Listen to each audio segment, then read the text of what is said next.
Halo pemirsa, selamat datang kembali di Kabar Mingguan KPI. Bersama saya Rati Sarah Mimawanti dalam video Learning Journal Mata Kuliah Teknik Reportase dan Investigasi Berita yang diampu oleh Bapak Dr. Adi Kusuma MSI. Sebelum saya mengulas materi pada minggu kemarin atau pertemuan kelima, di sini saya akan membahas kegiatannya terlebih dahulu.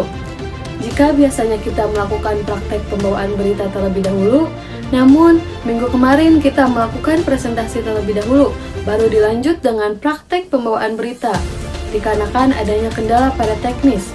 Nah, pada minggu kemarin, penyampaian materi dibawakan oleh kelompok 2, lalu dilanjut dengan praktek pembawaan berita oleh kelompok 3, yang dimana mengangkat berita dengan judul Kasus Penyalahgunaan Narkoba. Pada berita tersebut terjadi penggerebekan di sebuah kontrakan. Nah, kita lanjut pada pembahasan materi yang dibawakan oleh kelompok 2 dengan judul Sejarah Jurnalisme, Perkembangan di Dunia dan di Indonesia, Regulasi Undang-Undang Pers di Indonesia, dan Kode Etik Jurnalistik. Perkembangan jurnalisme menunjukkan transformasi yang signifikan dari masa ke masa, dipengaruhi oleh kemajuan teknologi dan perubahan sosial politik.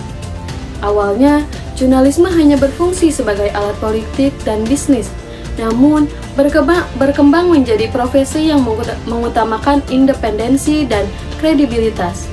Di era digital, jurnalisme beradaptasi dengan kemajuan teknologi komunikasi berbasis internet, menggabungkan media cetak, elektronik, dan digital dalam konvergensi media. Digitalisasi memungkinkan informasi disebarkan lebih cepat dan luas, menjadikan jurnalisme lebih interaktif dan kolaboratif antara jurnalis dan publik. Tren jurnalisme data, multimedia, serta jurnalisme warga yang partisipatif menjadi ciri khas jurnalisme modern yang menuntut profesionalisme tinggi dari para wartawan. Sejarah jurnalisme di dunia dimulai dengan surat kabar cetak di Eropa pada abad ke-17 dan telah mengalami perkembangan penting melalui radio, televisi, hingga media digital.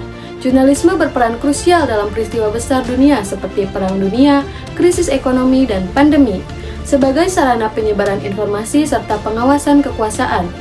Di Indonesia, sejarah jurnalisme dimulai pada abad ke-18 dengan media cetak yang awalnya melayani kepentingan kolonial Belanda. Perkembangan media Bumi Putra pada awal abad ke-20 dipelopori oleh tokoh seperti Tirto Adisurjo, berperan sebagai alat perjuangan nasional di masa kemerdekaan dan pasca kemerdekaan. Pers menjadi medan pertarungan ideologi, sementara pada masa Orde Baru, pers dikontrol ketat sebagai corong pemerintah.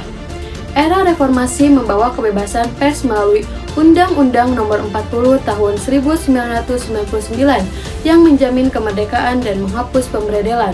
Regulasi pers di Indonesia diatur oleh Undang-Undang Nomor 40 Tahun 1999 yang menetapkan pers sebagai lembaga sosial dengan hak kebebasan pers yang dilindungi, sekaligus menegaskan kewajiban pers bertanggung jawab atas informasi yang disebarkan. Regulasi ini menghapus kontrol represif masa Orde Baru, menghapus izin terbit SIUPP, dan menegaskan peran Dewan Pers sebagai lembaga independen yang mengatur, mengawasi, serta menyelesaikan sengketa jurnalistik. Regulasi ini menjamin kemerdekaan pers tanpa sensor atau pemberedelan dan menetapkan batasan untuk menjaga etika jurnalistik. Di era digital, regulasi juga harus menyesuaikan dengan tantangan penyebaran informasi melalui media sosial dan platform daring, termasuk penerapan Undang-Undang Informasi dan Transaksi Elektronik atau UU ITE yang mengatur perilaku daring dan penyebaran konten negatif. Kode etik jurnalistik di Indonesia menjadi pedoman moral bagi wartawan untuk menjaga profesionalisme dan integritas dalam menjalankan tugasnya. Kode etik ini mengatur prinsip-prinsip penting seperti independensial, verifikasi fakta, penghormatan terhadap privasi dan martabat narasumber, hak tolak dan off the record, hak jawab dan koreksi, serta tanggung jawab sosial wartawan. Kode etik dibuat untuk menjaga kepercayaan publik terhadap media dan menghindari penyebaran berita yang merugikan atau tidak akurat.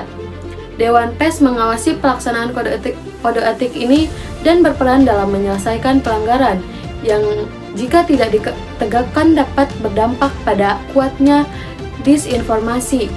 pemberitaan sensasional, dan hilangnya kredibilitas media. Secara keseluruhan, perkembangan jurnalisme baik secara global maupun di Indonesia merupakan cerminan dinamika sosial, teknologi, dan kebijakan regulasi yang senantiasa berkembang.